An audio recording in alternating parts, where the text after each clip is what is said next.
هێرشی هێزەکانی پێشمەرگا لە ڕۆژئاوای کەرکووک. پێشمەرگەیەکی خەڵکی سەی سادق لەو هێرشەدا داستانێکی ئازایی گەورە تۆمار دەکات. پۆڵا پێشمەرگەی فەوجی سێی لیوای پێنجی شارە زوورە. لە پێناو هاوڕێیەکی ژیانی خۆی دەخاتە مەترسیەوە و لە گوندی مەنسوورە دەکەوێتە نێو گەماروی هێزەکانی داعش. ئەو هێرشە کاڵگەڕایەوە کوڕێک لە بەردەستما بریندار وتی پۆڵات خوا جێم نێڵیت. ئێرکەوتی پۆڵات خوا جێم نێڵیت بەڕاستی ئەخلاق و ئەدەب و ڕێگەی پێ نەدام جێ بێڵم. پۆڵا هاوڕێکەی شەهید دەبێت و لەگەڵ نەقیبێکی بریندار دەچنە نێو خانوویەکەوە. بۆ ماوەی 7 کاتژێر لەگەڵ هێزەکانی داعش شەڕ دەکات و ناهێڵێت نزیکی خانووەکە ببنەوە.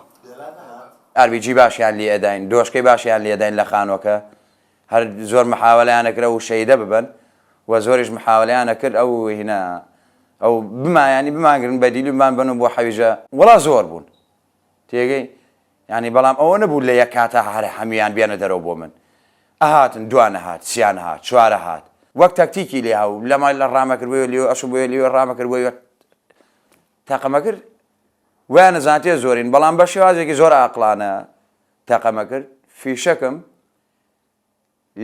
وا فیشەکەم پێوەنە ئەگەر لێم نەدایە ئەم ترسان ئەم گەڕاندووە. ئەو بێهیوان نەبووە لە ڕزگاربوونی. براکەشی ئۆقرەبڕاو دەبێت و لەگەڵ هێزێکی پێشمەرگە و ڕەنجدەری خۆبەخش دەچن بەهانایانەوە و بێ هیچ زیانێک ڕزگاریان دەکەن.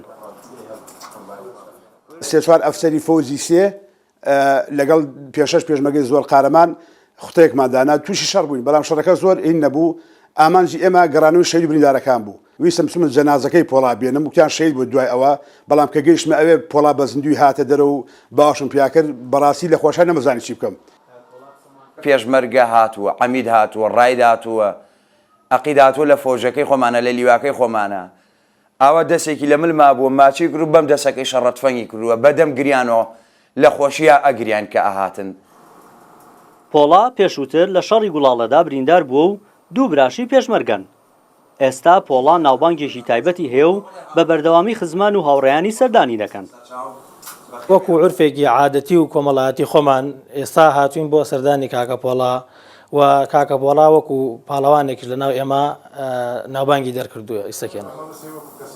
یەک کەس لە ئاستی باڵا بۆ ئەوەی پەیوەندیم پێوە بکات و بڵێت ئێمە ئیشت بۆکەن یەک کەس تەلەفۆنی نەکرۆ و یەک کەسیش تای سێژەواڵی نەپرسیوم جگە شاڵاوی کاکۆسرت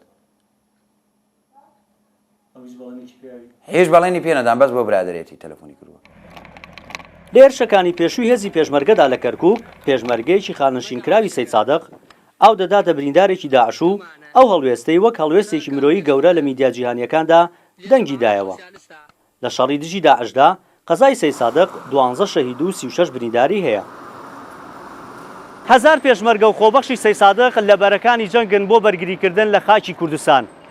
لە دوو جەنگی جیاوازی دژی داعشدا دوو ڕۆڵەی سەید سادق نمونەیەکی جوان و نەبەردێکی گەورەی هێزی پێشمەرگان پیشانی هەموو جیهاندا. ڕەبینیار ئەحمەد ڕوودا و سەید سادق.